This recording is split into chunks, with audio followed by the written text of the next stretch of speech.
All right, good morning. We are live, and we will be doing some live commentary on the Federer versus Dimitrov final. Now, I want to bring up my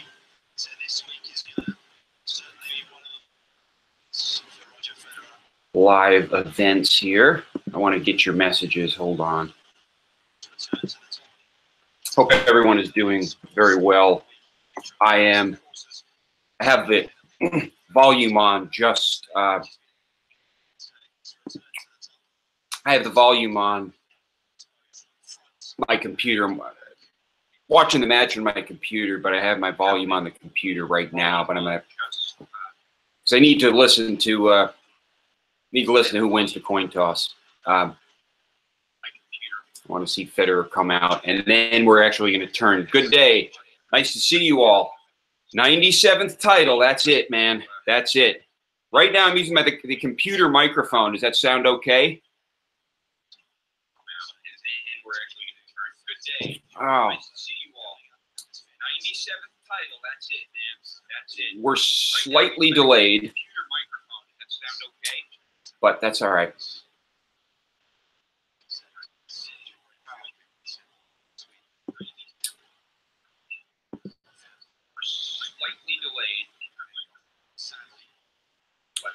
Yeah, I'm going to be switching to another microphone, which is going to interfere. I'm not going to be listening to the audio of the match. Again, I'm just going to be doing some independent commentary of the match. We'll see what happens here. There can be a lag. If you're tempted to, thank you, Abdur. Appreciate that, those kind words. If you are wanting to watch this, and you can probably type it into Google and get the scores. The scores may be a few seconds ahead of me.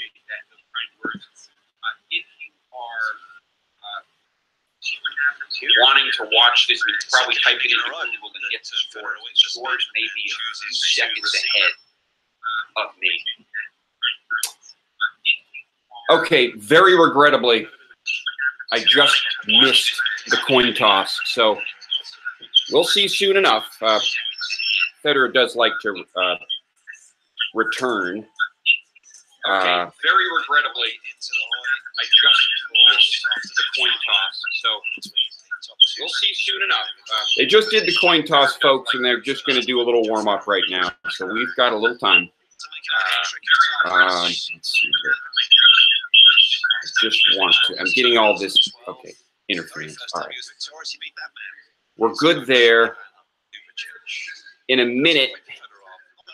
Yes, go, Roger. Well, looking for number 97. Looking for number 97. I'm bringing up, okay, I'm going to get my other microphone on now. I think the audio is going to get significantly better right now. Let's get the microphone plugged in.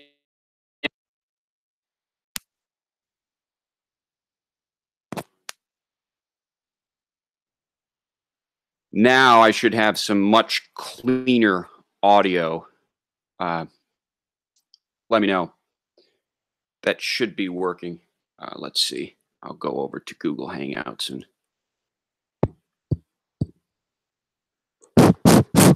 it should be working. We should have some much better audio now. I'm drinking my power shake here. Make sure I have energy. It's 9:30 in Boston, so it's still kind of early. I want to make sure to look at you, which is up there at the camera. And there's a little bit of a difference between the computer screen and the camera. But okay, let's get this going. We are warming up. What can we say in advance of this match? Any of you? What do you think? What can we say in advance of this match? Well, they both have had a bumpy ride to the final. It hasn't been a walk in the park for either of them. Although we have seen, I think, some wonderful tennis from Federer. Amazing tennis from Federer. The way he's turned it on in some of these moments. Of course, yesterday in the tiebreaker, I mean, it was almost like a different person that he became. I mean, it really was the way he's able to really kind of transform himself. The same thing in the Haase match. He came out for the second set after losing the first set. I mean, he was literally a transformed man. Very interesting how he does this. He comes alive under pressure. That's what happens. He comes alive under pressure. And I would liken Roger Federer to a diamond. Now, my dad's actually a geologist. We're still warming up, by the way. They're still practicing Dimitrov in the hot pink. But I would liken Federer to something like a diamond, right? Diamonds require pressure, right? They come alive when the pressure comes down on them, when they're just absolutely trapped and pressurized. That's kind of what do you guys think of that little metaphor? I think that's sort of an interesting way to think of Federer, because he really does. The diamond in Federer comes out under pressure. It really does come out under pressure. We are I would say the video is not great. It's okay. Again, YouTube is not a kind of specialist in this. Thank you, Silva. It's kind of like a metaphor, but he is a diamond and he requires the pressure. So that's a kind of interesting way to look at it. I'm going to try to minimize these. Let's see. No, I've got to do this. I want to just get the windows correct here. All right. We are still warming up. Listen, folks, Federer has not, as of yet, had a real problem with Grigor Dimitrov, the 26-year-old Bulgarian #1. They've met on 6 occasions, as you guys probably know. And I think the last time was at Wimbledon in 2017. I think that was a 4-set match. So Dimitrov has been able to edge out little, sets from Federer from time to time. I think on 2 of the occasions, as I recall, Dimitrov has been able to take a set off Federer. But again, Federer is 6-0 against Grigor Dimitrov. Now, they haven't played in a while. Dimitrov is not the most consistent player, to be honest. He did have a good year last year. We can say that. Definitely a good year. A couple of titles. Of course, he is the current ATP Finals champion.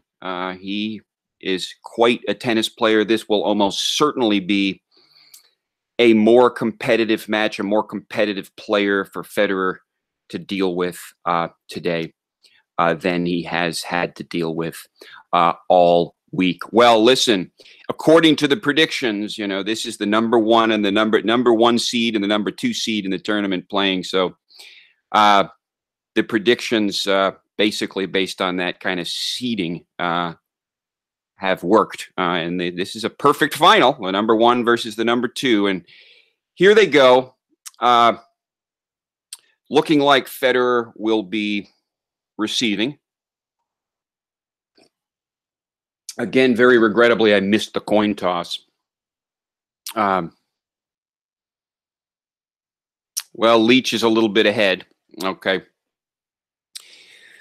I'll be maybe just a couple of seconds behind. I'm not going to okay, some nice ground strokes, a nice down the line forehand. We're in the first point of the first game. Dimitrov serving and hits a wonderful deep backhand over the top backhand with a little top spin on it that just it goes very deep in the court. It's not on the line, but it's deep enough that Federer doesn't have an answer for that. 15-love, Dimitrov serving. Dimitrov seems to be placing his ground strokes very deep. Federer with a topspin lob after Dimitrov attempts an approach, and Federer misses it. It goes out by just a bit. 30-love, Dimitrov serving, first game of the Rotterdam Open final.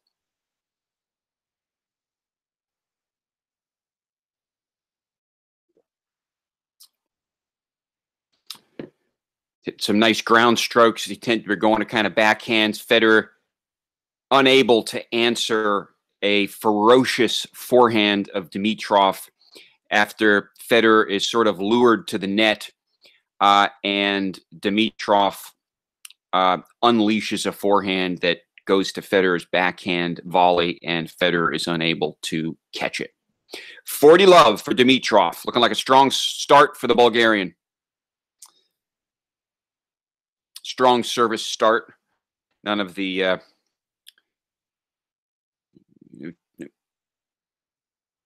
very nice forehand return from Federer. Again, we're doing baseline play.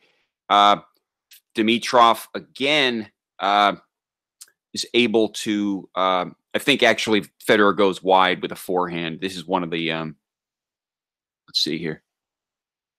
No, beautiful forehand from Federer. And Dimitrov again rips this forehand cross court. So Dimitrov holds at love, folks. He's looking good. This is not, at all indicative of what's to come. This can happen either way. I find that these matches sometimes you'll get a very hard service game to begin with, but oftentimes that's not predictive. And so, the love games to begin with aren't necessarily predictive either.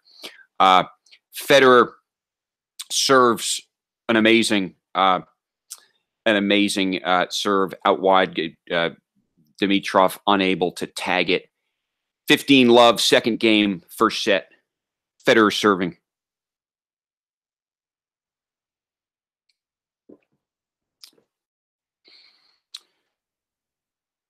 We hope Federer will serve a little better today. Federer nets a forehand. Again, Dimitrov seems to be going very deep with his ground strokes, which is a good strategy. I mean, Federer has answers for those little volleys that he does from the baseline. He does have answers for them, but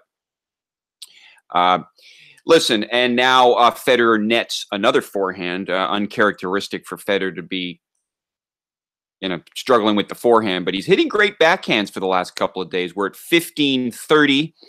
Federer serving, second game of the first set.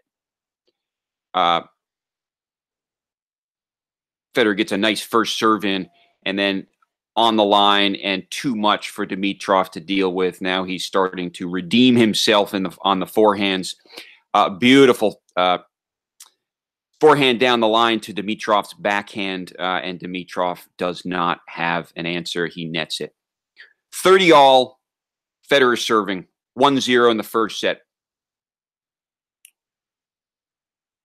Okay. And Federer, again, with a very nice first serve that Dimitrov cannot return. We are at 40-30. Federer's turning on the pace a little bit, you can tell. He likes to do this on his service games. For those of you who've never watched Federer play live, part of his game has to do with the pace of his service games. Part of his strategy has to do with the pace. He mixes it up, but he tends to go very fast. In other words, after the point is done, Federer is really, you just blink of an eye, and Federer is back there on the baseline, ready to serve again. Okay, we are on serve, 1-all. Federer did prevail in his first service game. Looks to be serving quite well. Here comes Dimitrov, the man they used to call baby fed, and whose style of play does resemble Federer's.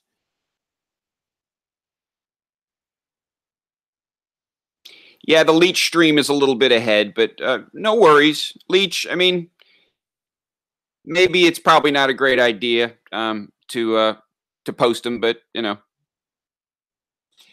the better idea in terms of just watching the match is probably just to listen. Okay, Dimitrov, we're in this third game of the first set. We're tied at 1-1. It's 15-love.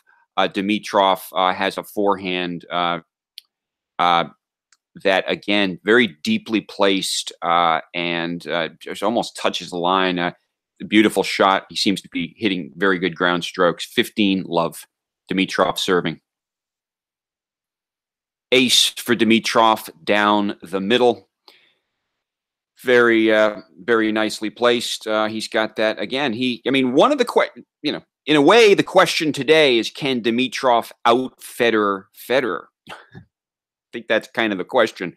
It's always the question when these two meet, and he's never been able to do it. But he does have that beautiful. Dimitrov has that beautiful serve. We're at 40-love. Again, a beautiful serve from Dimitrov. He's getting his first serves in. He seems to be doing well. He seems to be pumped up. 40-love Dimitrov. He's certainly, we don't have much evidence, but he's had a little easier time on his service games. 40-love Dimitrov serving first set. We're tied at 1-1 and on serve.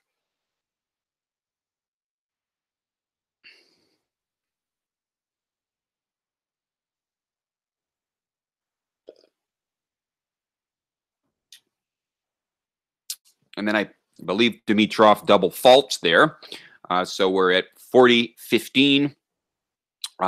First set, for those of you tuning in, tied at 1-1. Dimitrov serving. We're on serve. Federer blocks back a very nice down-the-line serve from Dimitrov, which was a defensive shot. Brings Dimitrov up to the net, where he slams away a backhand basically down the line that kind of outsmarts Federer. So we're at 2-1 in the first set. Dimitrov is ahead, but we're on serve. Federer to serve. Again, that is sort of the question with these matches between Federer and Dimitrov. Can Dimitrov out Federer? Federer. That's basically the question. And you would think that you can't out Federer. Dimitrov is really. I'm looking at your comments now. Dimitrov's holding his serve very easily. That's wonderful for him. I guess Federer is having a bit of a different time. I wouldn't say more difficult, but yes, it can take Federer some time to get warmed up. We've seen that. We saw that certainly in the Haase match, although he's made some comments after the Haase match, which were interesting. It seemed like his strategy, I've said before, Federer doesn't really have strategies. It's pure adaptability with him. He just goes in there and adapts. But he said after the match with Haase that, he went out there and he was his basic approach was going to be, let Haase beat him. In other words, he doesn't go out there and say, let's hit winners. Let's start crushing this guy. He goes out and he says, I'm going to play my game of tennis, and I'm going to and Haase is going to have to beat me, which is kind of interesting. But it's an interesting approach. Okay, we're out here now. We're at 2-1 in the first set on serve. The great Roger Federer, going for his 97th title, is now serving. And I'm hoping, as the Federer fan within me, hopes that he serves better than he did yesterday in terms of getting his first serve percentage. Dimitrov, it's just the baby fed. He does these dancing backhand on the backhand return of service that are just so uncannily reminiscent of Federer. That was a serve. Is Federer going to Hawkeye that or what? Possibly. I think Federer thought it was in, and it's not quite in.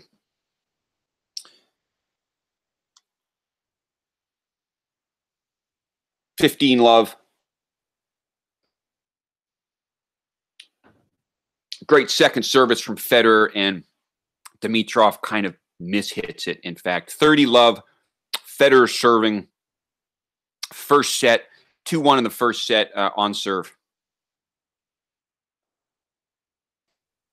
Federer got a nice approach, and then an okay volley from Federer that, in a way, would have permitted Dimitrov to tee off, but Dimitrov nets his backhand after attempting to tee off, going to the body. It's 40-love, so we're having a nice service game from Federer here.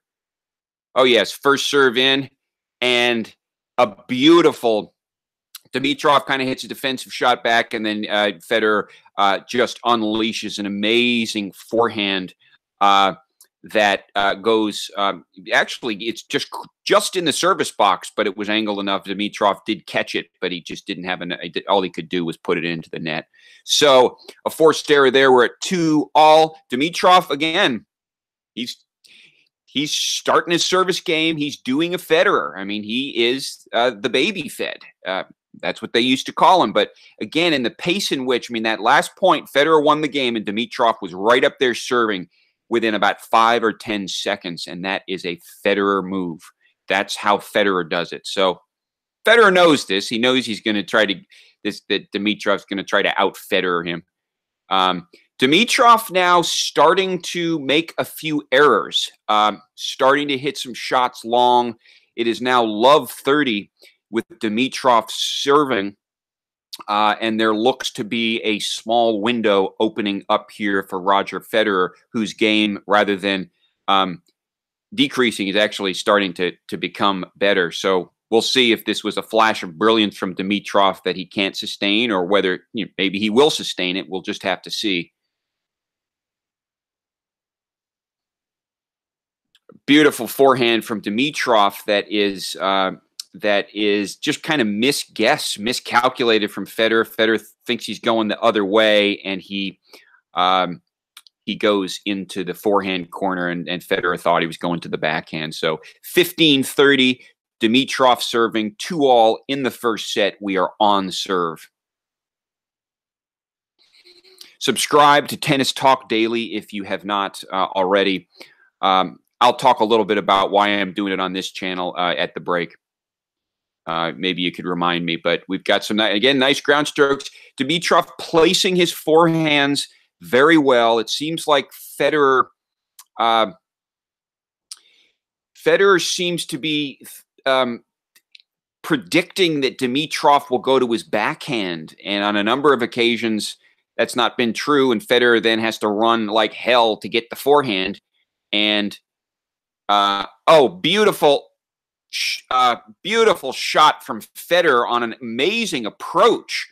So Federer now has an early break point in this final match at the Rotterdam Open. He's got a break point opportunity. Let's see if he can convert. Well, heck, he had 3 break point opportunities in yesterday's match against Seppi in one of the early games and didn't convert him. Let's see what happens. Dimitrov serving, 30-40. Dimitrov misses the first serve. We're not now on the second serve. The chances go down for Dimitrov here. It's a fairly good second serve in. Federer swinging nice and freely. But Dimitrov has answers. We're into a rally. Important point, folks. Dimitrov misses it, nets it, and Federer has broken at a very early point, a very good point. This is good news for Roger Federer, folks. Here's what this means. Here's what this means. This means that Roger Federer can start to play a little more freely. He will, of course, serve, always attempt to protect. He's always protecting his serve. That's what he always does. But he will be able to play a little more freely, and that always helps, particularly when Federer is playing like he is now, which is he's basically on his game. He's going to get warmed up. We're going to see, we'll see what happens here. I mean, again, it's not unprecedented for Dimitrov to take a set off Federer. But again, Dimitrov nets a backhand, seems to have an early flash of brilliance early in this match, but is not able to sustain it.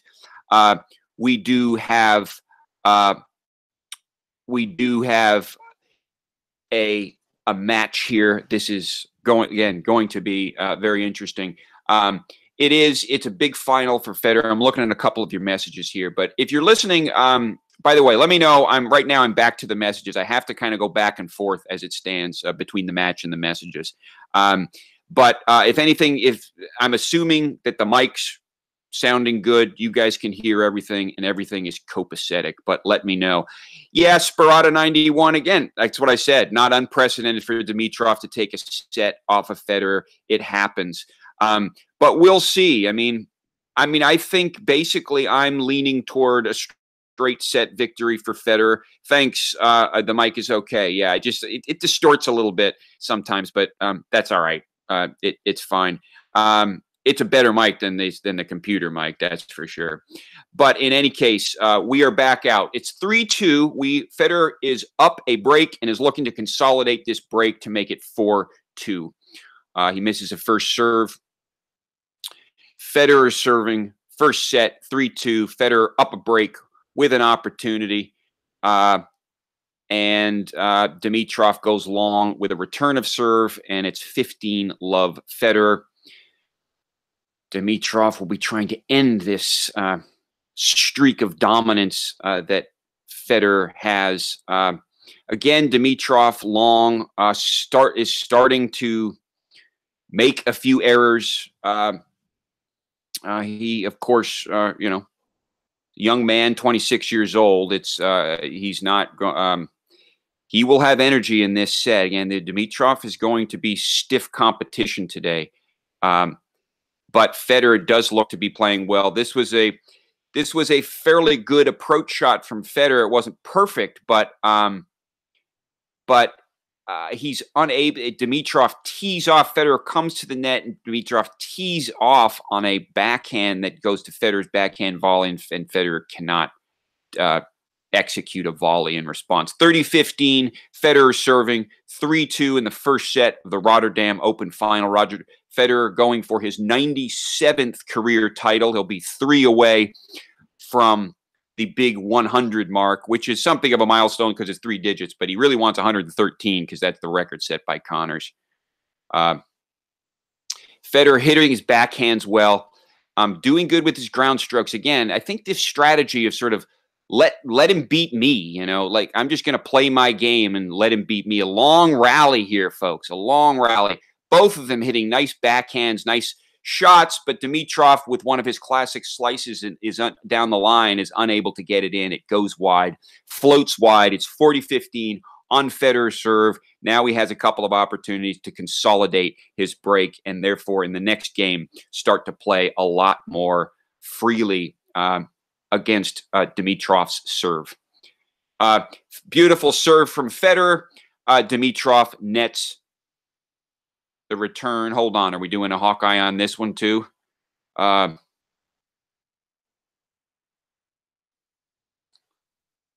didn't think that was even close. Dimitrov apparently called that or asked for that, and that was squarely on the line, clearly in.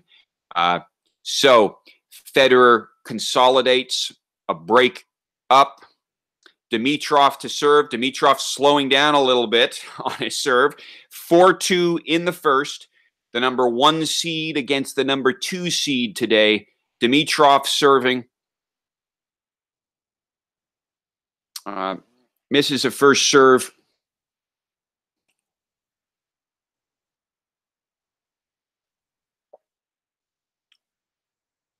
Well, Dimitrov, Federer approaches with a beautiful approach shot on the line. Dimitrov tries to lob him, but it's not. It's kind of a backhand topspin lob, and Federer just jumps up like Kareem Abdul-Jabbar, a basketball player. Michael Jordan, excuse me. Michael Jordan was the guy that Federer liked when he was young. He does a Michael Jordan jump smash. A nice shot. Here comes Dimitrov.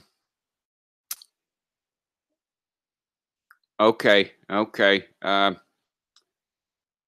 Dimitrov double faults again. Dimitrov, folks, is kind of falling apart. It's love 30. Dimitrov serving. Maybe it's just his idol. The Bulgarians playing against his idol. This must be difficult for the Bulgarian, But it. How do you do this? How do you beat the great Roger Federer? He's down 6. He's never been able to get the better of Federer. Love 30. Can Dimitrov hold it together against his idol? Well, Federer spins a backhand, kind of floats long off a return of serve, and it is 15-30. We'll see if Dimitrov can stay in this game. But again, Federer is going to be swinging a little more freely now that he's up a break, and we'll see how that works out. Whether he can maybe get a couple of breaks here. Well, then, folks, when Fed's up a couple of breaks, oh, God help us. Then he really starts playing like a madman. But listen, Federer is hitting his ground strokes with precision. It's just beautiful. And these backhands, I mean, I haven't looked at the stats, but listen, he's landing his backhands, folks. Fed fans rejoice if you're worried about the backhands. Federer has 2 more break points against Grigor Dimitrov in the Rotterdam final. 15-40, Dimitrov serving. Dimitrov takes care of one of those break points with a very good serve that Federer could have returned. It was just an error on Federer's part, and he netted it. He was trying to go cross court for a winner. Again, he's playing a little more freely. 30-40, one more break point for Federer. Dimitrov attempts to go down the middle, but is extremely wide on that. Second serve, 30-40, one break point for Federer. Dimitrov nets another forehand. Roger Federer is now up 2 breaks, and as I said before, God help us. It's interesting. I mean, Federer, of course, didn't have as much rest between this match, and Dimitrov was very rested. I mean, right? He only played 1 set against David Goffin until that kind of tragic accident. We hope David Goffin is well and that he'll recover and that there's no problem there. But Dimitrov certainly better rested coming into this, right? I'm coming back to check your messages now. Yeah, Hikes. Yeah, that's true, Josh. It just kind of it got to him. But again, it's one of these things. It's just can't. The question. I think Dimitrov feels it. It's like, can I? I've based my. If I'm Dimitrov, I'm saying this. Maybe the insecure part of me is saying this. Like, I've based my game on Federer. He is my idol, and can I go out and get the better of my idol? Can I out Federer? That's the phrase I always come back to. Can I? And that's what Dimitrov asks himself each time. Listen, if you're just tuning in and you haven't already subscribed to the ordinary YouTube channel, well, I've got a live channel right now because basically I was blocked. I had a copyright claim against my other channel for the live streaming only. I'll be doing all the other videos on the other channel. Those will resume beginning next week again. But this is just for purposes of today until I get the other block taken off the other account. Federer serving 5-2, serving for the set. It's 15-love. Roger Federer is looking to dominate in this first set with a 6-2 victory. Another ace for Federer. It's 30-love. Again, 5-2. Federer is serving for the set. The Bulgarian seems to be, in the words of Josh, seems to be deflating a little bit. I guess that's one way to put it. Yeah. Seems to be deflating, seems to be falling apart, making a lot of errors. Again, so we've got another great serve from Federer. And Federer, it looks like not only is he going to take the first set 5-2, but he's going to take it and be decisive about it and win his service game at love. Let's see what happens here. 40-love. Attempted drop shot for Federer off a fairly good return from Dimitrov, and Federer is just short with his drop shot. That's okay. He's got 2 more set points here, and the drop shot's no problem. Again, he can afford that. He can afford that. That's where we want him. He's up 2 breaks, so we want him attempting drop shots. We want him taking some risks. So he rarely doesn't land the drop shot. Dimitrov, backhand off Federer's second serve. Again, error. Listen, Dimitrov is losing the match. there's a distinction between two propositions. I mean, we could say on the one hand, Roger Federer is winning the match, and we could say on the other hand that Dimitrov is losing the match. And I think, to be honest, and I want to give Federer as much credit as he deserves, but I will say that Federer is doing a little bit more losing of this match than Federer is winning it. But I will say that Federer is playing very well so far in that first set, which he just took 5-2. Federer got 55% of his first serves in. Not as good as I would like it, but he's winning 82% of the first serves, and he's winning 78% of his second serves. Dimitrov is even lower on his first serve percentage, is winning quite a few percentage points less than Roger on his first serve, and he's not serving as well. Notwithstanding that initial game, I mean, wow, that initial game was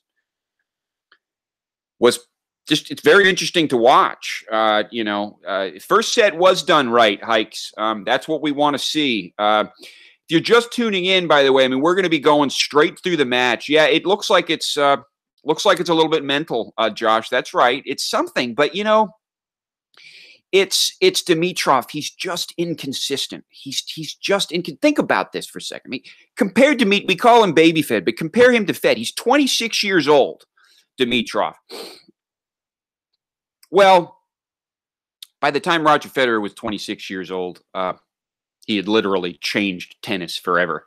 And Dimitrov, cannot quite do it. Are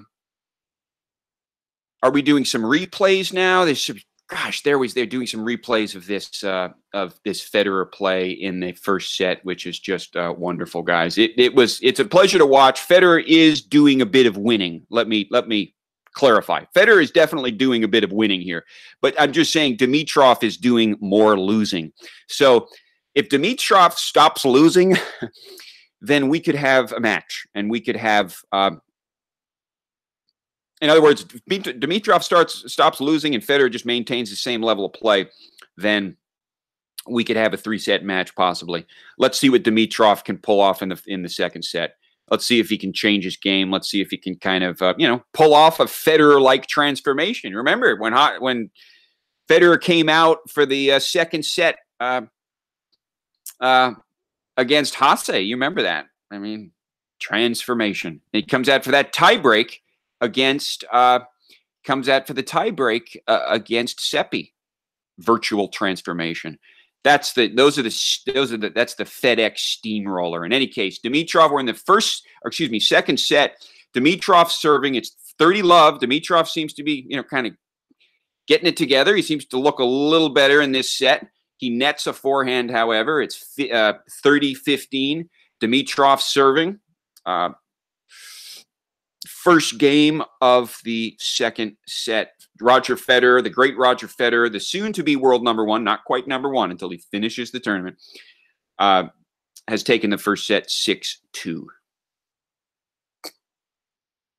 Dimitrov nets another forehand, an attempted inside-out forehand. We are at 30-all. Again, if Dimitrov continues to lose, Roger Federer can just go with that strategy, which I mentioned before, which is, I'm just going to let him beat me. And if he's not up to it, he's not up to it. Dimitrov is, at this point, does not seem capable of beating Roger Federer. So Federer is just going to play his game. He's just going to be Roger Federer at this point in the tournament. He's so warmed up that it, it's the experience. It's the experience. Dimitrov long again on, I think it was a backhand that time. And now in the first game of the first set, Roger Federer has a break point. 30-40, Dimitrov serving, second set, Federer up 1-0. Break point, one break point for Roger Federer right now. Will he convert it?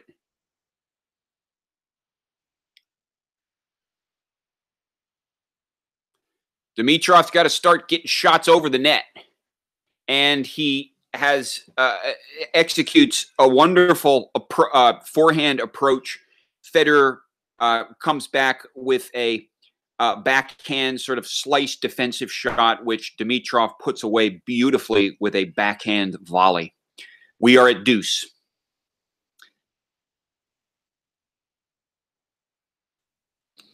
We are at deuce. Dimitrov serving. It's 6-2. Excuse me. We are at in the first game of the second set. Roger Federer's taking the first set 6-2. After doing a much better job converting his break points than he has been in this tournament. So that's a good sign. Wow. Roger Federer with a backhand return that totally outsmarts Grigor Dimitrov, the Bulgarian #1, and it is another break point advantage Federer.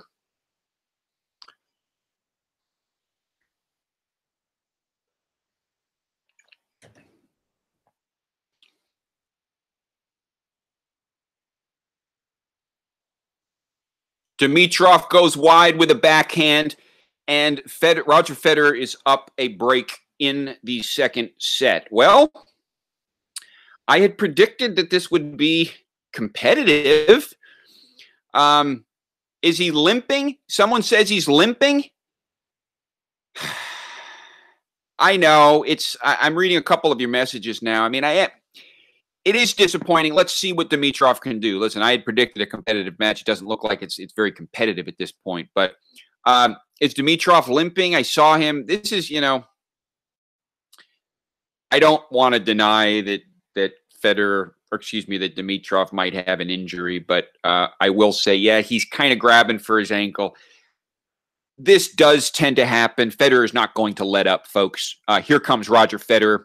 The Fed Express has departed and really is rolling down the platform of this final and is pretty much steamrolling Grigor Dimitrov and seems to be serving well. Federer committed, not really even breaking a sweat at this point. Grigor Dimitrov reaching for his ankles, thinking something must be wrong. What's happening? My body is failing me. Goes long, Dimitrov with another forehand. What exactly is happening? It's not quite identifiable, but he's just sort of falling apart in some ways. Certainly we'll see how it does on a serve. Federer serving 30 love. Federer is sort of interesting. He didn't. Dimitrov hit a very nice deep return. I think Federer thought it was going to go out and kind of did a half-baked half volley from the baseline. It didn't go over the net. 30-15, Federer serving. Anything could happen. Tennis is strange. I know it looks a little disappointing, but tennis is strange. We just got to get to the end of this match. I mean, in any case, I think a lot of you out there are Roger Federer fans, so it's not that disappointing.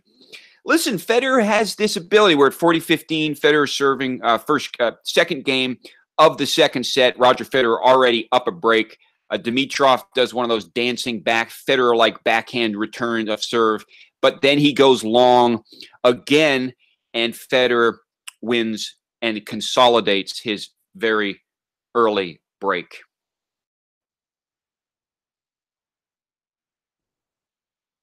So, yes, for Federer fans, it's time to rejoice. Now, listen, Grigor Dimitrov is not going to give up, and he will. Listen, he is definitely on the ropes at this point, and Federer is going to be playing a lot more freely. But you know what? Here comes Dimitrov. It's 2-0 in the second set. Roger Federer is up a set 6-2, which he won the first set 6-2. And now here comes Grigor Dimitrov serving, and again, capable of making some astonishing shots, a great deep forehand. That's what's really working for him these days. I mean, I think that's basically the problem. Here we are into a ground stroke rally. Oh, my goodness. Beautiful forehand from Federer. We're at 15 all. But I think that's what's going on. I mean, I think Dimitrov's strategy, it's dangerous to bring strategies in to play Roger Federer. Very dangerous. Don't do it. That's how people lose, if you bring in a strategy. But his strategy is to kind of hit deep. That's what I've kind of inferred based on what he's doing. Well,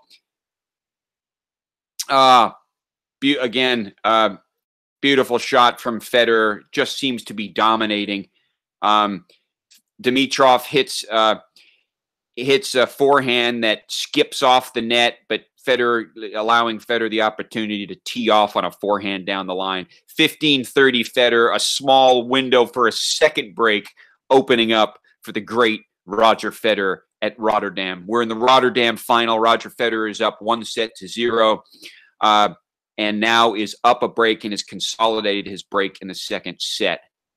Grigor Dimitrov started with a flash of brilliance in his first service game in particular, and now he's starting to hit some ground strokes that are impressive, but Roger just has answers. Well, Roger decides that he's not going to do this extended ground stroke thing with Grigor Dimitrov. He did this right there. He didn't even run for Dimitrov's forehand.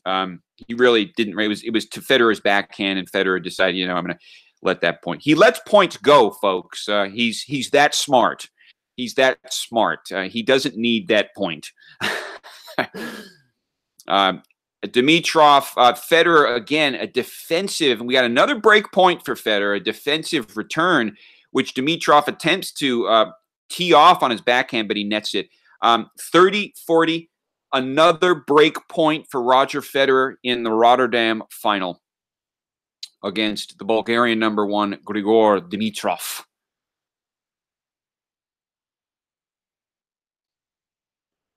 Sun's going down a little bit, so maybe I'll open up this window. Get a little more light in the situation. Maybe that's too much. Dimitrov is able to take care of that problem with a very nice serve.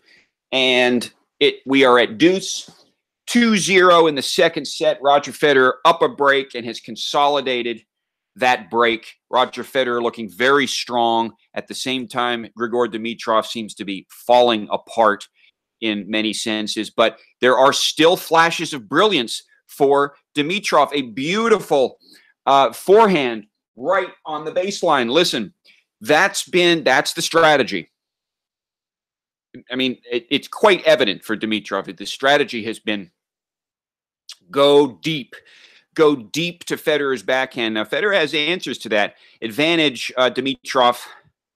Can he get on the board here? We'll just see. Advantage Dimitrov. He misses his first serve, goes a little wide.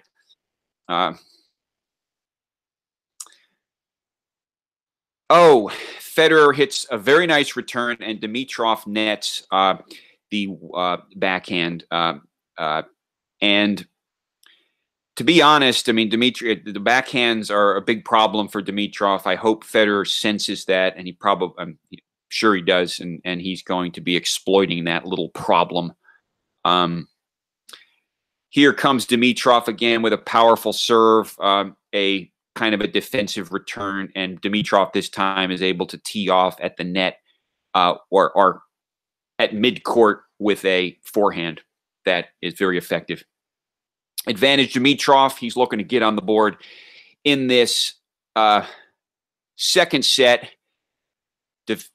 Beautiful return, deep return from Federer. Now Dimitrov again attempting to did that go out, or was that again he tagged the line with that? Well, again, Dimitrov is trying at every opportunity to go deep into Federer's backhand, and when he does it, when he can land those shots, Federer is struggling to return them. But again, remember, Federer is adaptable.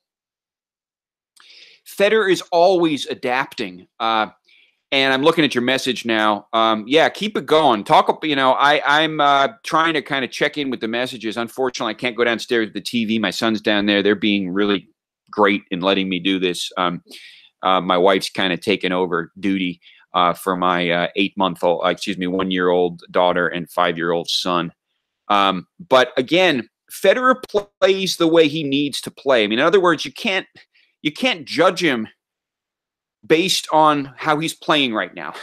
He is in such an advantageous, such a dominant position right now in this match that his style of play is just different. Again, he didn't even run for one of those forehands of Dimitrov. I mean, he can sense what's happening. He can sense what's happening, and he's going to do what he needs to do to win the match, and probably not much more. So long as Dimitrov is kind of, I don't know, in a way falling apart, or certainly inconsistent and a bit weak, possibly a psychological issue for Dimitrov. He should be very well rested. Here comes Federer on his serve. Dimitrov still sitting down. Again, Federer likes to rush, likes to get into his service games. He likes to rush his opponents, to throw them off. It is actually almost miraculous to watch how he does this. He really rushes his opponents, and his opponents just don't have time. Nadal does the opposite, right? But Federer, he just rushes. It's insanity. Federer now misses a forehand himself, and Federer's serving. We're 2-1 in the second. Federer up a break. It's love 15. Federer has a gorgeous serve deep into the service box, corner to Dimitrov's backhand, and Dimitrov has no answer for that, folks. 15 all. Beautiful down the line forehand from Federer. We're getting into some nice ground strokes, but wow, these cross courts are just devastating. Dimitrov seems to be landing them. Federer has to resort to a lob. And now Federer, I think, is calling for a Hawkeye of one of the shots of Dimitrov's, I believe. Let's see.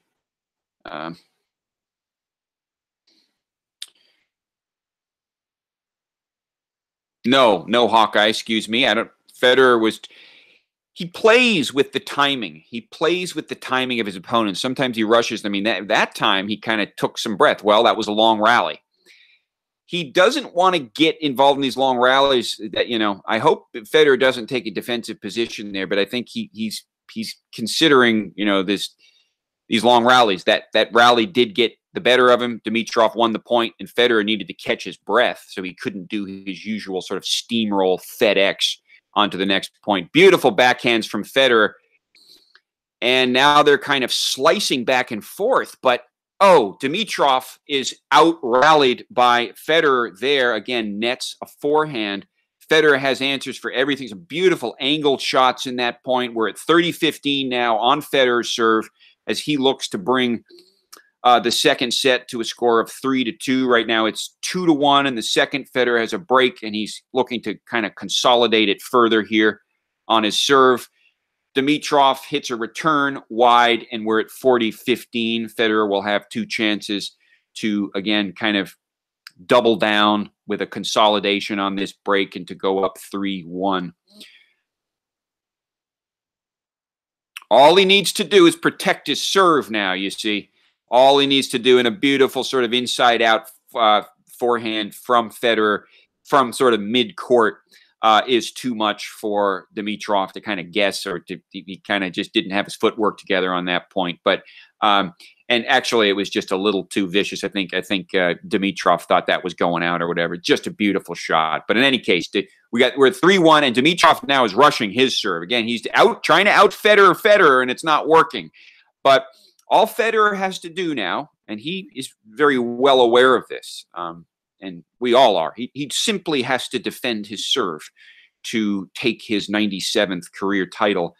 And it really doesn't matter if Dimitrov holds to love in all of his service games going forward. But the problem is, if Dimitrov is holding to love, that would indicate something else is going on that might suggest an exposure for Federer. So it's probably not going to happen. But listen, Federer is hitting his ground strokes with a lot of precision and power. Dimitrov just going long again on the forehand, and Dimitrov serving. We're at 3-1 in the second set. Roger Federer, the great Roger Federer, is up 1-0.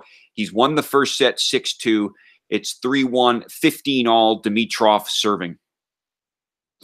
Federer goes wide, I believe that was. No, it clipped the line. Wow. 15-30 Federer with a beautiful cross-court return of service from Federer that does clip the line and gets him another little opening. Not quite opening. It's just a little crevice, a little crack here. We might see Federer exploit and gets the next point. He could have a double break point. Oh, goodness.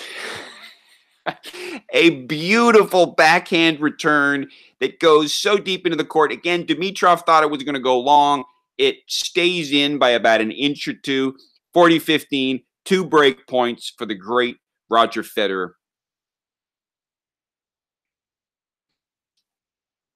And Dimitrov with some nice inside-out forehands, and then a defensive backhand from Federer enables Dimitrov to put the ball away at the net.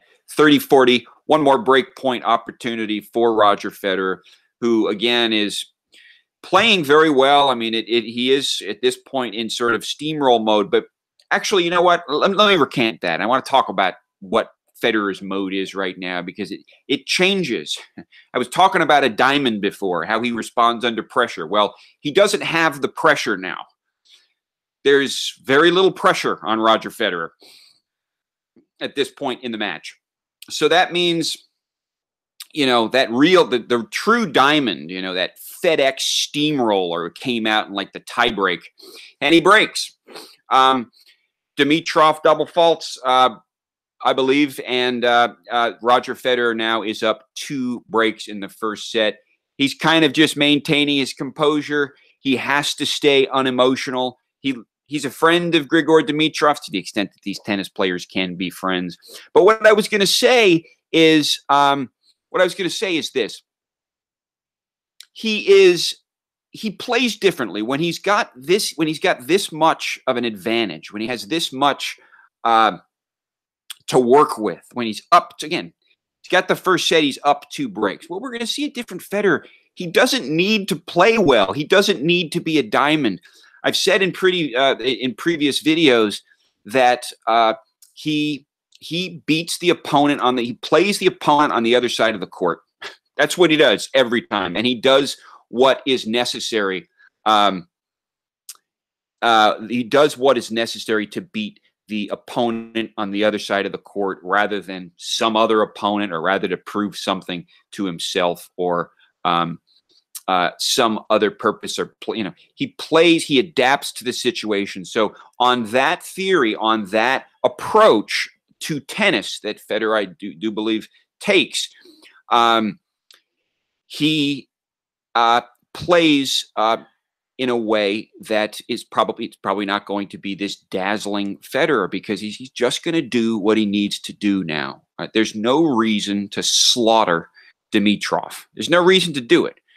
Federer, I think, gives up opportunities to dole out bagels and breadsticks all the time, because he doesn't need. You don't need to deal a breadstick.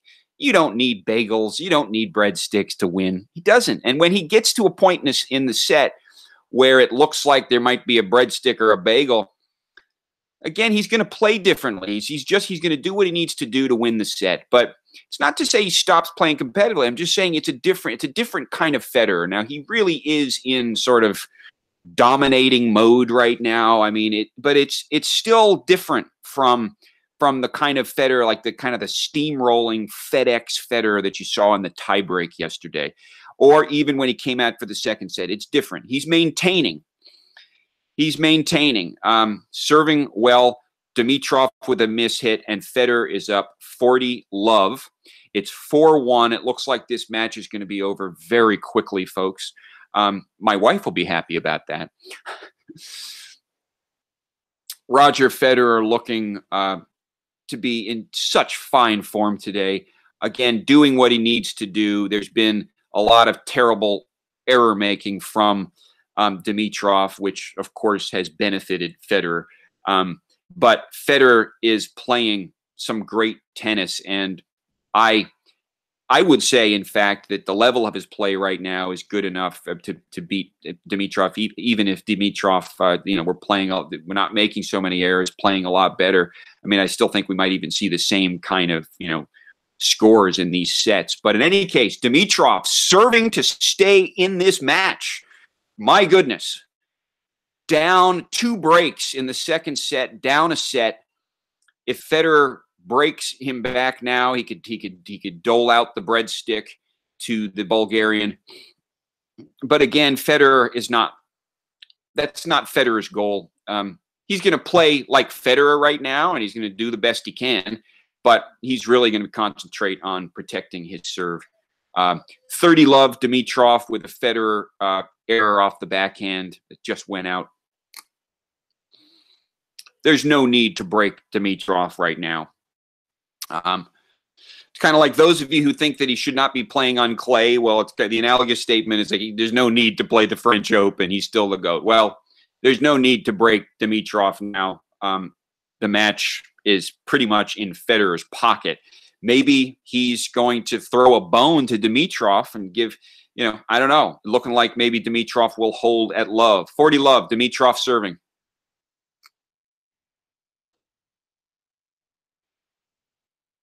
Dimitrov holds at love with a very nice serve, and then they put away forehand that was very impressive again. Dimitrov looked very good in this service game. Listen, Dimitrov is falling apart in many ways, but he's not playing terribly. So I would say, again, I'll go back to my previous statement that Dimitrov is probably losing this match a little more than Federer is winning it, but only a little. Only a little. Federer's winning this match. He's playing great tennis. I mean, we all know when Federer is playing great tennis. I mean, when it's very rare that he has an off day, but I mean, he's playing well, and he's timed everything perfect such that he's really playing. He's on his game now rather than it took him a while to get warmed up in this tournament. But I mean, he just looks.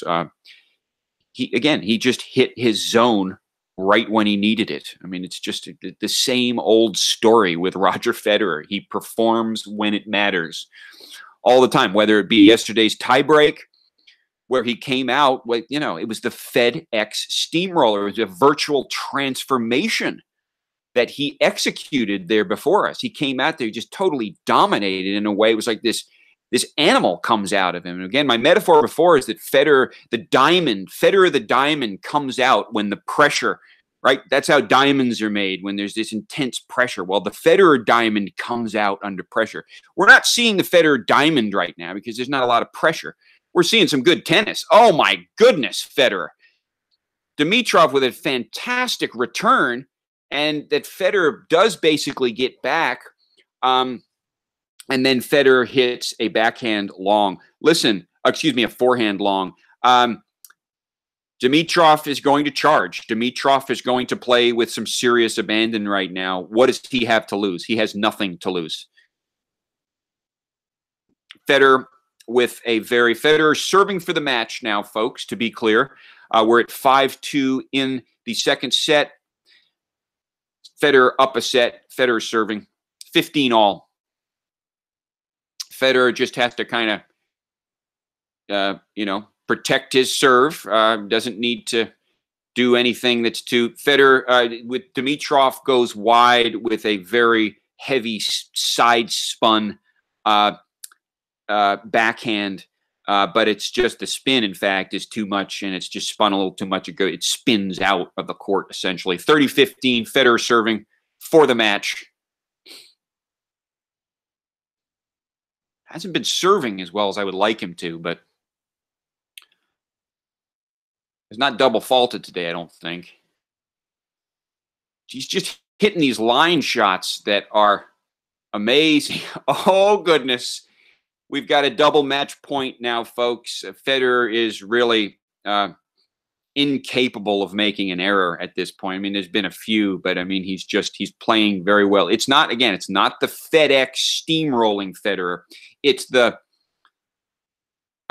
championship points, excuse me, not match points, 2 championship points for the 97th title, and Federer does win this match with a beautiful serve. Dimitrov returns, and Federer does a backhand angle volley that ends the match. It's a 6-2, 6-2 victory for Roger Federer, who is now, at this moment, the world number one. And he was not the world number one before this moment. He is now, that's right, an Araban, a trademark volley from Federer. He wins it decisively. I think whether it was yesterday or before, he won the match by way of the double fall to the opponent. I think it might have been Hasse. Oh yes, the GOAT. There's for Federer fans, there is reason to celebrate. Federer looked to be in just wonderful, fine form. What I noticed to begin with was that he's just landing these backhands, and the backhand. It's interesting. The backhand has been a topic of conversation for people. A lot of people want to see that neo backhand that he was hitting so much at the Australian Open last year. Yeah, Josh, that's true. He's got a problem with Federer. He's really kind of struggling. Obviously this wasn't a very close match. I mean, Federer did not, with the metaphor that I've been using, Federer really did not have to deliver sort of the diamond Federer, the Federer that comes out under pressure, the Federer that we saw yesterday in the tiebreak, or when he came out for the first set and started his little campaign of breadsticks against Hasse a couple of days ago. That's a different kind of Federer. What do I think of the chances of Federer winning the French Open? Well, listen, I've done it. If you're a subscriber, and by the way, if folks are tuning in, if you like tennis, if you're a tennis fan, subscribe to the channel, the home channel, which is called Tennis Talk Daily. The link is down below. And I do videos. I try to do them daily, but it's like sometimes 3-4 times a week. And I try to address, all of the most fascinating questions in tennis. And so I invite you to subscribe to that channel. Listen, on the French Open, folks, I'm seeing some of your messages now. On the French Open, I think that it really makes sense if there is no injury in the equation, if there is just, Roger Federer in full form with no problems, no ailments, no back issues, no ankle issues, whatever it may be, then I think he runs. I think one of the big problems that in terms of the risks that he runs, is just the perceptions on the tour. It's a major tournament. If he's got no injury, I think there's a good reason. There's no good substantial reason other than these kind of abstract considerations for him to skip a tournament as big as the French Open. But listen, he is going, and his team are going to be looking at the situation closely rather than rather than deciding right now, they're looking at the situation closely, and they're looking at particularly Rafael Nadal. They're going to be looking to see how well Nadal is playing. We're going to get a lot of evidence of that. Roger Federer now on the court, raising his arms, about to lift this trophy, his 97th career title. He will now be he will just have to do 3 more titles, which is going to happen this year, folks. Going to do 3 more titles, and he will hit that very sort of symbolic 100 mark. Grigor Dimitrov coming out to accept his runner-up trophy. He played a great tournament. There were some struggles. He did kind of deflate, to use the terms that Josh used today. And he also, I was using just kind of falling. He did kind of fall apart.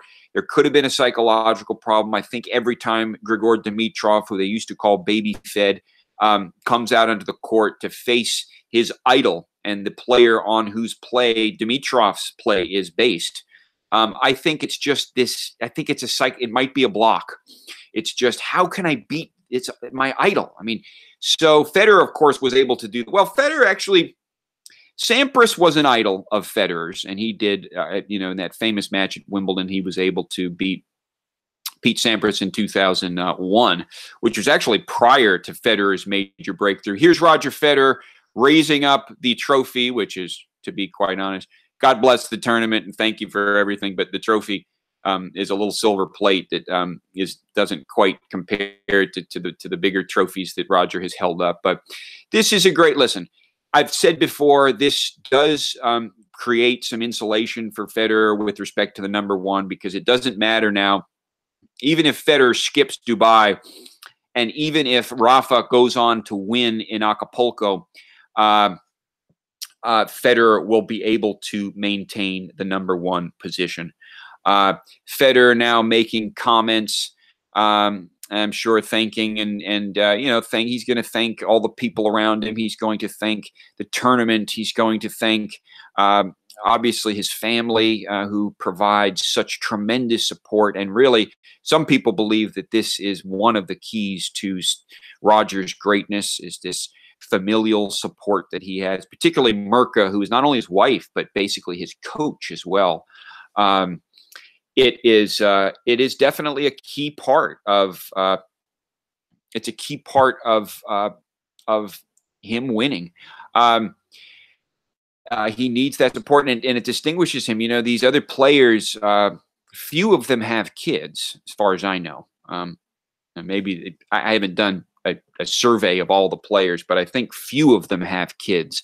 But few, if any of them, irrespective of whether they have kids, few, if any of them, have the kind of direct family support. Yeah, Josh, it's a cheap trophy, like Heineken.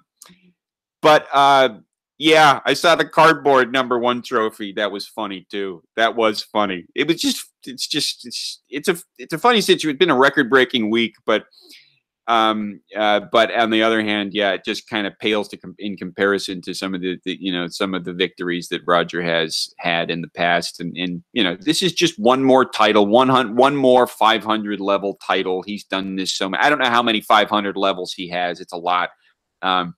I think he might hold the record for 500 titles. I think he's tied with Rafa for the 1,000 level. But yeah, he gets the plate. That's right. It's ATP 500. It's the plate. But yes, it's I'm reading some of your comments. It's a very tense situation in Nadal's camp, says Vipin. Yeah, nobody thought he'd win the new U.S. Open last year. I mean, listen, yeah, Nadal is in a difficult situation right now. But listen, he is also, if he's playing well, and to be honest, the tennis lover in me wants Rafael Nadal to be exactly 100 at Wimbledon. Excuse me. It's 100 at Wimbledon. That's right. That's what he's going for, and that's what I want. But then the only question is whether the French Open's going to be in there, right? So, yeah, I think that's a great goal to. That's a great goal to. Yeah, that sounds good. You going over to watch the Query match? Excellent. Anderson versus Query, an American in there in New York. Yeah, no, that's I'll probably be watching that as well. I mean, I'll have to go probably take over duties for my kids. I'm actually kind of glad this was a short match, because my wife has been very nice to let me do this, particularly on a Sunday when it gets kind of crazy around here. But the kids, I haven't heard anything from the kids. It's beautiful. So, listen, this was it was a great experience to do this talk, the live talk. And I hope we can do it again with some of the bigger tournaments as well. I think we got a pretty good, stream going. I mean, what my preference would be to do it EV, so I have a couple of different monitors, and I can keep the volume up, and I can do more chatting with you guys. I had to kind of watch the match. But thanks, Dan. Yeah, no, I've enjoyed doing it, and it's this match kind of took us by surprise. Have a great one, Josh. Look forward to hearing from you soon. I'll see you at band rehearsal later tonight. Is that right? Do they play guitars, or they have like a? Okay, well, whatever. Do explain, Sparata. Maybe I'm missing the inside joke, but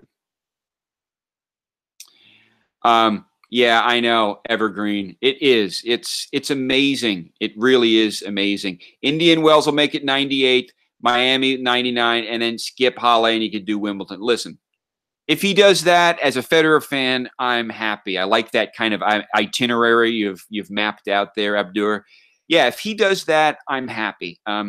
I do think, I mean, again, it's all upside point wise on the clay.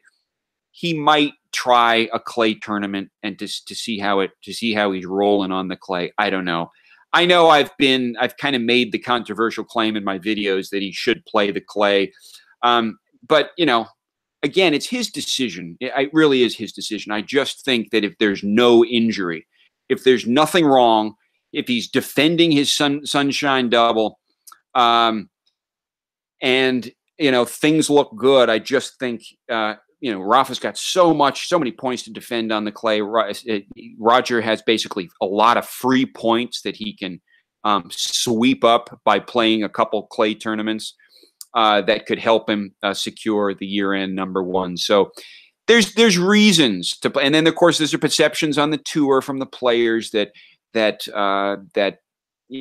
if he's well, if he's injury-free, then he should play the major tournaments. I mean, some of them might say, the Rafa fans, the people that are Fed doubters, the people who don't like all the attention that Fed gets, maybe they'll say something to the effect of, if you're the GOAT, if you're the greatest tennis player of all time, then you got to play the Grand Slams. Now, the other reason is in all of the Grand Slams, including the free, you just can't skip one. But Wimbledon is, of course, that's the most important one. It's the most important tournament. And people, well, thank you too.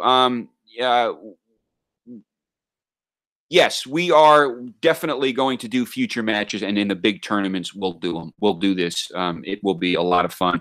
It's interesting. I think the subscription I have for these matches, it might not cover some of the Grand Slams, but I'll get them, and I'll try to do some commentary on the live matches coming up too. Again, my bread and butter will be the videos of the type that I've been posting over at Tennis Talk Daily. For those of you who are thinking, oh, is Aaron going over to Twitter? Or now he's live tweeting. I was doing some experimentation over the last couple of days. Again, I got a copyright strike based on a test that I did just the other day. It's when the Kohlschreiber match was occurring. I did a bit of a test. I got a copyright strike because the TV was in the picture. And so YouTube revoked my live, my ability to go live on Tennis Talk Daily. So I went just to I was trying to deal with the situation. I can't get in touch with ATP Media for them to withdraw this copyright claim because I don't have the video up anymore. And I want to be totally respectful of all the parties, of YouTube, of ATP Media. I mean, I love YouTube. I'll follow all of their reasonable rules, and I have no intention of trying to take away the copyrights of ATP Media at all. So FYI, none of the additional commentary will involve a TV in the screen. It's just going to be me. It's going to be my mug, and it's going to be my voice, and I will be doing commentary along the lines of what I've been doing. But yes, I mean, it has been a pleasure to do it, to see him in this tournament. It's kind of a minor tournament, but there's been some big records that he set this week, and it's been a pleasure to watch. It's been sort of an up and down tournament, but I'm going to have more. I need to reflect. I need to kind of assimilate what's happened this week. Something has happened this week. It's been sort of historic. Obviously, the quarterfinal was historic, but there's also something happening in Federer's play, and I want to think more about this. But just so you know, the bread and butter of this is going to be Tennis Talk Daily, the videos that I've been doing. I want to supplement it with live commentary, and I want to also maybe even supplement it with some live tweeting. That seemed to be interesting. You can go. I live tweeted the match yesterday against Seppi, and you can see I tweeted about 100 tweets. Maybe it was in too much detail that people are used to, but in any case, that match is documented. If you want to go through point by point, pretty much point by. I don't think I probably miss a couple of points, but pretty much point by point. Then go over to Twitter at Tennis Talk Daily. You can go through and have it documented. The entire match is documented point by point in writing. So that's just another way to kind of convey it. But listen, my preference is the video. I want to do more of the videos, whether it be live, but also with the more produced versions. That's the bread and butter. That's what I want to keep doing. It just takes time. It takes more time to do those, but I love putting in the work. I love producing them, and I love obviously talking about this stuff. But one of the topics this week is going to be Federer's performance this last week at the Rotterdam Open. Federer, how he was looking. I mean, there definitely some things we can learn about Federer's play and about Federer's approach in 2018. But yes, Evergreen. I'm going to quote Evergreen. Roger Federer has now combined the intricacies, every nuance, skill, experience into one complete game. He's just mastered tennis. Yeah, I mean, and that's kind of what happens in these matches. You have a guy like Grigor Dimitrov who does have experience, but you put it next to Roger Federer's experience, and it really does pale in comparison. It really does pale in comparison.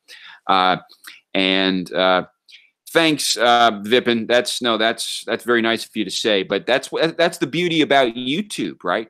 We can. This is TV. This is our own private. This is our posse. This is our own private broadcast. We don't have to go through the networks. We have to obey, the rules of YouTube. We can't. As I said, there's going to be nothing even approaching. Yeah, no problem, Evergreen. That was well put. There's nothing going to be even approaching copyright issues or anything relating to ATP media. It's just going to be me. They can't copyright me and my voice. They cannot do that. I know that much. I'm a lawyer, in fact. I know that much. They can't copyright my voice. They can't copyright me reporting information. It's kind of interesting, if I invited 100 people over to my house and we all watched the match together. Is that a copyright violation? I don't know. But I think what the ATP people don't like it when it's, broadcasted on YouTube and then it has this potential to go viral, where millions of people are watching it, and then you've got a problem. But thanks. No, I've enjoyed doing the commentary a lot. I think it's going to be this is good. We'll be able to build this up a little bit and get more people participating in this commentary. I'll probably have a better setup. I'm going to try to improve things. Like with each time, I'm going to try to make it a little better. And so part of that will involve getting better monitors, and part of that might involve actually getting my phone involved along with the webcam, and maybe even going live simultaneously on Periscope, Twitter, even Facebook and YouTube all at once. That would be kind of interesting. But that's going to probably take some work. Here's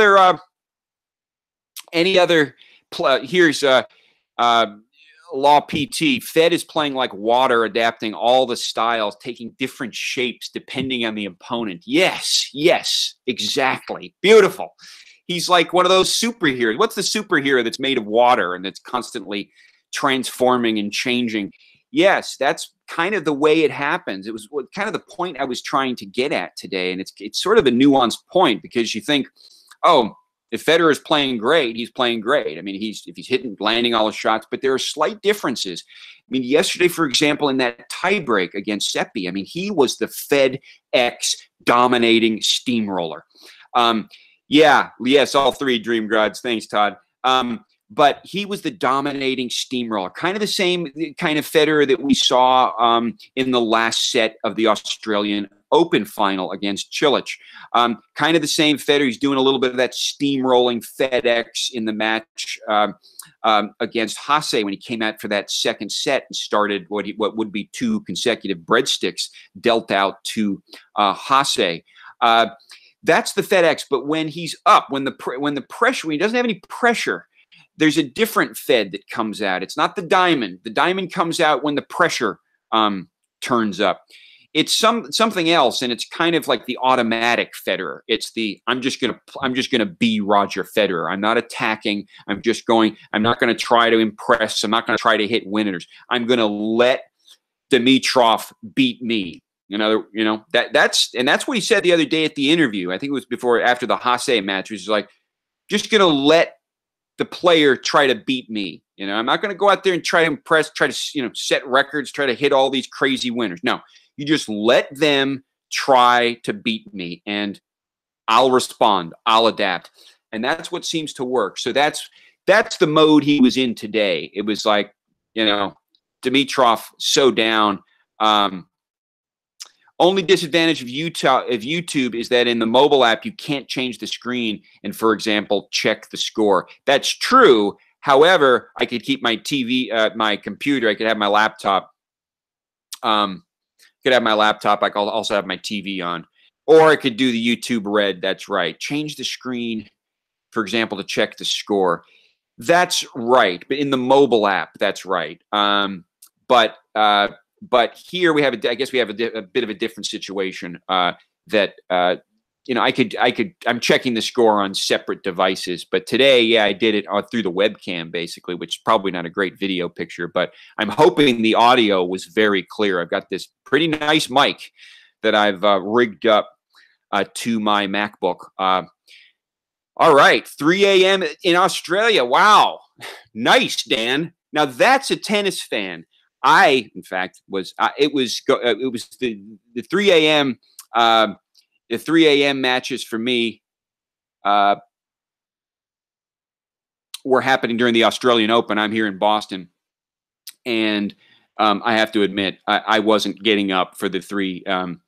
I wasn't getting up for the three. The live scores in the background. Yeah. You mean for the other matches that are happening? Better not. I don't want to take any risks in that regard because, again, I just want to stay completely copacetic with YouTube. It's such a great platform they've given us. They let us, create our own broadcasting venues, and they have some strange little rules. It's hard to get in touch with YouTube, but I do. Oh, 12 a.m. there in HK. Nice. In Hong Kong, I have a friend that works over there at the University of Hong Kong. Yeah, I'm impressed. I'm impressed that you're up late. And there was someone over in Australia where it's 3 a.m. Very impressive. Anyway, we are nearing the end. I'm probably going to sign off soon. I've done a little match recap.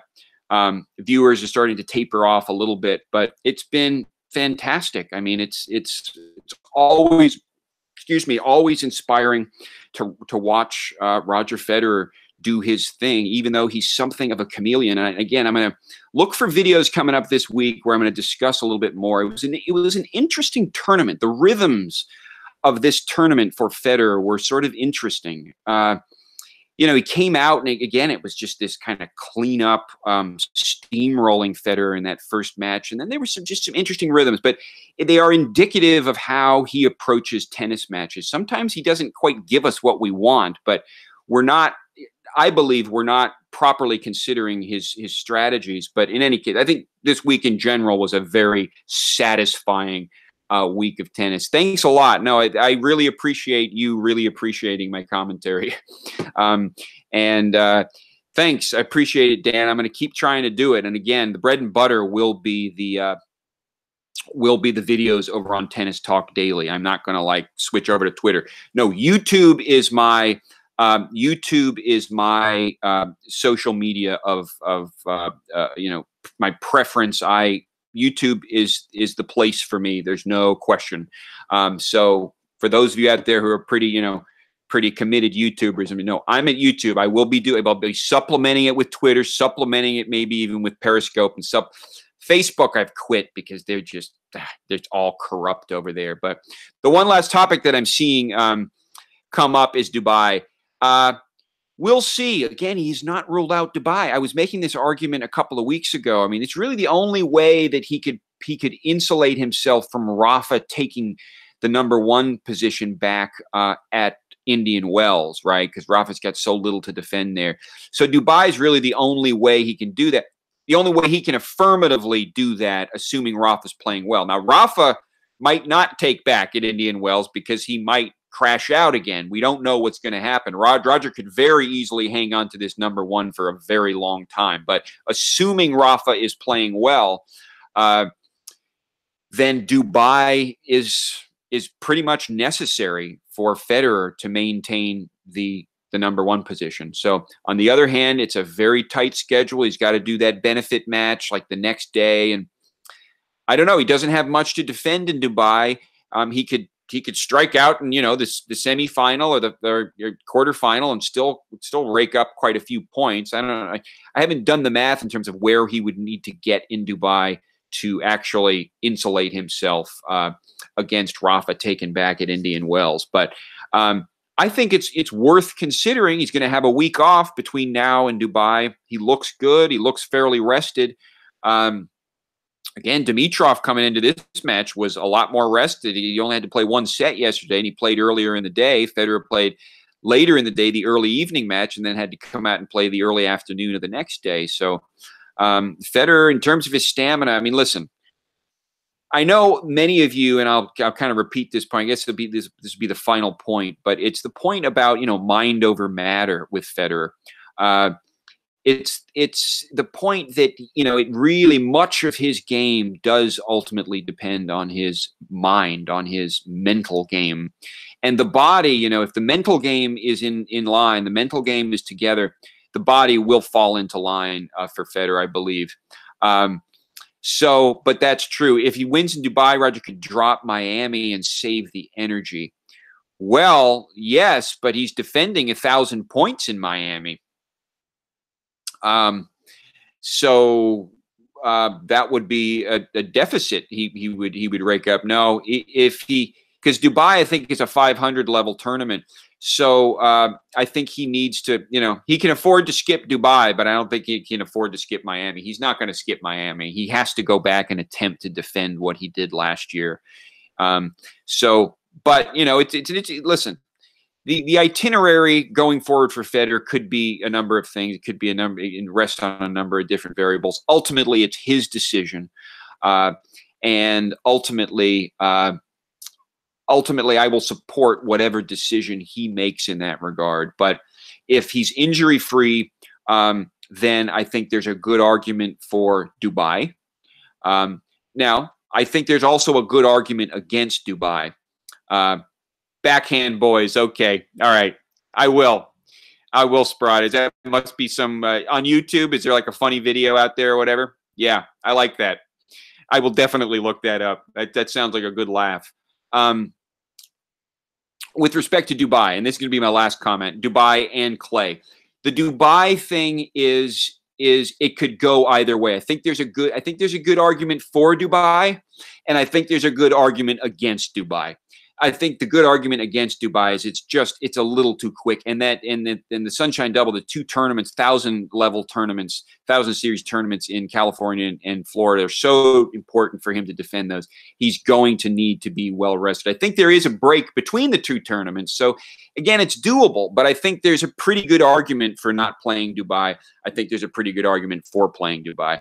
With respect to the clay question, and this will be my last kind of final comment here because I got to get going. My wife's got to put my baby daughter to sleep. But with respect to the clay question, I really think that the arguments for clay are much stronger than the arguments against, assuming that there's no injury, there's no concrete injury, there's just no problem with the actual concrete problems.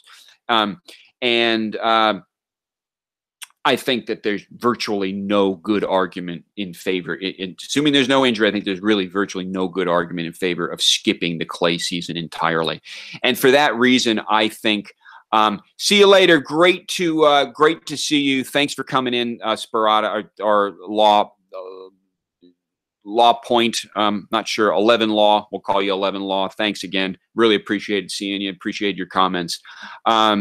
Thank you very much, Evergreen, for your comments. I'm just trying to do my best. It'll get better probably. I find that a lot of the tennis announcers on the TV, I mean, actually, they don't say much, to be honest, but which is probably a good thing, a good quality. But I also noticed that what they, I don't love the commentary that's being doled out on TV a lot of the time. Johnny Mack has Yes, there's no break between Dubai and Indian Wells, but I think that and then there's that charity game right before. I know, so that would be the straight shot, but then there would be the break between Indian Wells and the Miami Open. So, it just depends. If there's no injury concern, I think there's a strong argument for Dubai. I think there is, but again, for Dubai, I think there's an argument on both sides of that, and I will really respect any way they go with that. But with respect to clay, we are going to have to see. I think that there is an argument against clay. Again, in the absence of an injury, there's an argument against clay. It has to do with defending at Wimbledon. It has to do with preserving energy, and it has to do with basically, playing to Federer's strengths, getting the Wimbledon title, and getting and possibly the U.S. Open title, to sort of gun for those rather than trying to do something that, again, if Rafa's playing really good. So I see that argument, and it's a respectable, good argument. I don't think it's as good of an argument as the one for clay this year, particularly because he has no points to defend. So on the Dubai question, I think it's equally weighted. I think there's good arguments on both sides of that. On the clay question, I don't think it's equally weighted. I think there's a little better argument. Actually, it might be a pretty substantially better argument for Roger playing a limited clay schedule. Including the French Open. Again, assuming there's no concrete injury. That's always my qualifier, or caveat, as it were. It has to be no injury. If there's an injury concern, then I would respect whatever Roger and his team decide to do in that regard. But we'll see about Dubai. We'll see about these questions. But right now, I want to spend some time thinking. I want to put together some new videos this week, just kind of assimilating, making sense of what happened. We had a lot of significant things happen this week, and not just the breaking of those records. But here we got Evergreen. I believe Roger's very well aware of the history of tennis, and he wants the Jimmy Connors records. Well, yeah. I mean, the Jimmy Connors record at 113 career titles it's almost superhuman. I mean, it's insanity to think that Connors did that, but he was just a dominant player for many, many years. But Federer does want that. He really does. Well, he'll be able to get to 100 this year, no problem. Remember last year, I can give you just a reminder. It's 109. Okay. Are you sure? With Connors, for some reason I thought it was 113. Maybe it was a 13 that was separating them. Yeah, we'll check that. But in terms of, remember, we're at the beginning of this season. Roger has already racked up 2 titles so far, which is more than he had last year. Remember, he struck out in Dubai, the second major tournament of the year. He didn't quite prevail in the Hopman Cup. Zverev got the better of him there. He did win the Australian Open, and then he struck out in Dubai. He didn't play Rotterdam. But then, of course, he went on to win Indian Wells, Miami, Halle, Wimbledon, and then, of course, Shanghai and Basel for a total of 7 titles in 2017. So it's next to certain. It's almost certain that Roger will be able to break the 100 mark. Will be able to get his 100th career title. Yeah, good point, Leach. 16 to 0 match wins for Roger Federer in 2018. Just stupendous, amazing. So Federer will be able to break break the 100 mark, get his 100th title this year. In all reality. Thanks, Dan. Thanks, folks, for correcting me there. And it's 109 titles that Connors holds as the record, and so. It might take, and my prediction is it's going to take Roger Federer 2 years to break Connors' records. I don't think he'll be able to do it in just this year, but we'll see. It might be more like midway through 2019. I'll have to kind of do the math, and we hope, of course, that unfortunately the Hopman wins don't. Yeah, that's a good point too. That's a good point too, Evergreen. But we'll have to see. At midway, I'll kind of crunch the numbers and I'll try to figure that out as well. But for now, I'm going to have to sign out. Thank you so much for joining us. A fantastic match. I loved commenting. I loved your comments. And look for some more Tennis Talk Daily videos this week. I'm going to be doing a number of things. I'll be discussing, just kind of wrapping this stuff up, trying to assimilate and understand what happened. These are some interesting matches, and I want to try to put together some meaningful commentary for you guys to kind of cogitate on, as it were, a little bit, and to kind of just sum up what happened. So thanks so much. Great job to you as well. It was lovely to have you here, and I look forward to the next one. We'll do it again. We got a great 2018 is going to be a great year. We got a great year coming up, and so we're going to do a lot more of this. See you later, Dan. Bye, Evergreen, Dan Fisak, all of you. A pleasure to talk with you, and thanks for coming. I'll look forward to hearing from you soon and talking with you soon. Bye-bye.